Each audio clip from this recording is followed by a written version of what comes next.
It is the morning and I'm just starting to get unpacked and ready to work for today.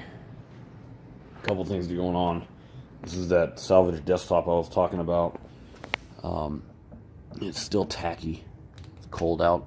So I filled in all the holes, which obviously the air escaped and it recessed a little bit. I'm going to sand all that down smooth. These are the legs. I screwed up here. These were supposed to come basically mortise all the way through, and then I cut on the wrong line and immediately ruined my progress, so I ended up having to resort to pocket screws. I'll put some dowels in there to reinforce it. This is my Frankenstein workbench that I've been gradually working on for a couple of years now.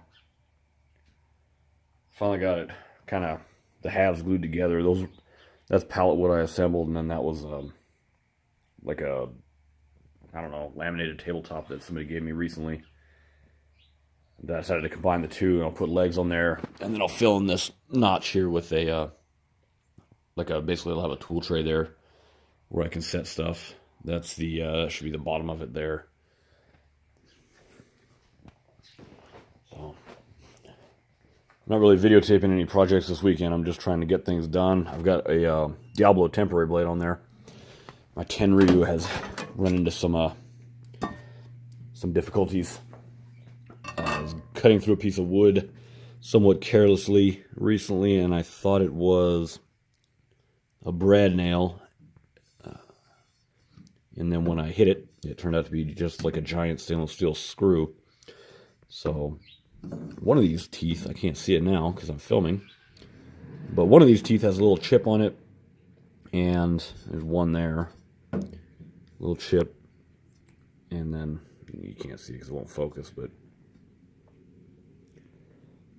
a couple of them do it, and it's just dull, and I'm getting a lot of burning, so could be a little bit of a resin deposit buildup, but I'm just going to go ahead and get it sharpened and get the tips replaced.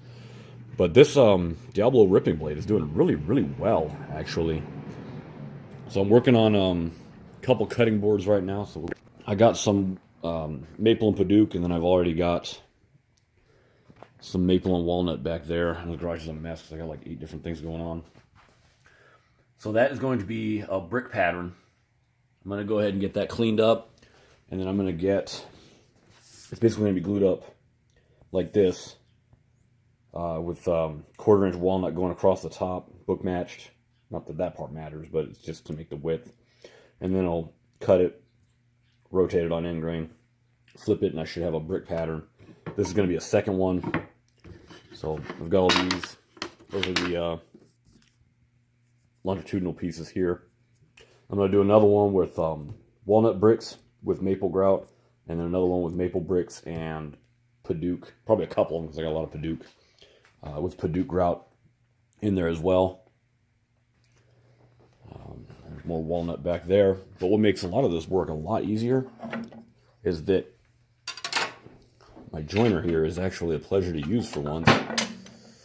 For the first time. Another project over here. A lot of stuff in the way. So, I don't know if you've seen the video for this yet. Not many people have.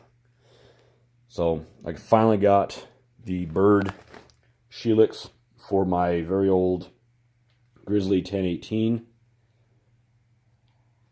It was a stressful install. There's a stressful period because I ordered this back in October, and on the 16th of January, this cutter finally came in because it was so obscure. They don't make them normally. It took a while to get around to making it, and to stress me out more, the Grizzly G1018 has had at least 3 different cutter heads throughout its life, so it was a very complicated process of measuring various points to determine which cutter head belonged to it. And even then, I've been second guessing myself ever since October. So I'm very happy to get it in. I finally got the in the video I uploaded the installation. I did not have the outfeed table set properly yet. Now I do, and it's just amazing what comes out of this now. I'm still working on the drum sander video. If you've seen them on either Instagram or Facebook, the Delta X5, extremely low reviews. I didn't know that until after I bought it. But the gears that raise and lower the table the bevel gears right over here, the miter gears, are plastic, and they broke. So, bought more plastic gears, and then those broke too, as you can expect. So, somebody pointed me in the direction of actual steel replacements. They weren't steel from the factory, but there's somebody that makes steel ones for it now. So I got those in, tweaked this a little bit, leveled it a little bit better than what it was, and it is working okay. It does what it needs to do. It's definitely not a drum sander I would recommend.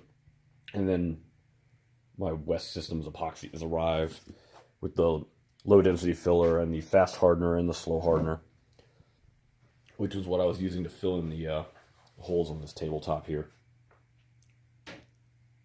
It's expensive.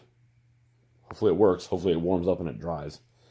So, that was a very rough, choppy tour of the shop.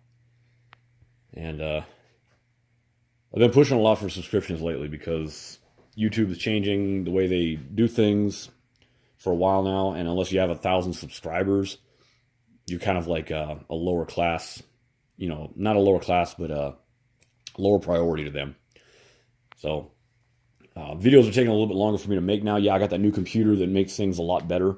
But as a result of that, I've been spending more time doing other things to try and make the video a little bit better, which is then slowing down the process again. So, like I said, the bevel gears replacement, that'll be out pretty soon.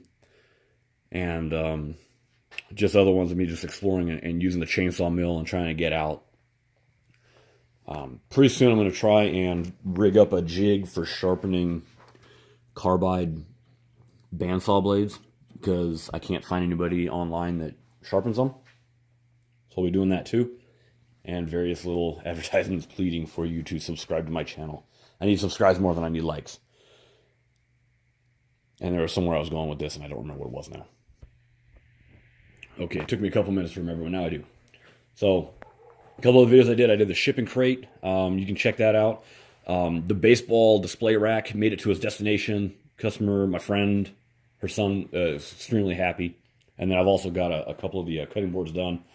One was a specific order for it was a gift for somebody else. So I had very specific specs, and then the other one's done, and I haven't figured out who I'm going to give that one to yet. But what I'm thinking is probably either a cutting board giveaway or a Timber Tough chainsaw mill giveaway. If I hit 1,000 subscribers, it'll be a random giveaway. It'll be one of those two. You can comment below which one you think would be better. I'm thinking the Timber Tough, because not many woodworkers want a cutting board because they probably just make their own. So thanks for watching. Please subscribe. Like if you like. Maybe not this video, but other ones. And I will see you next time.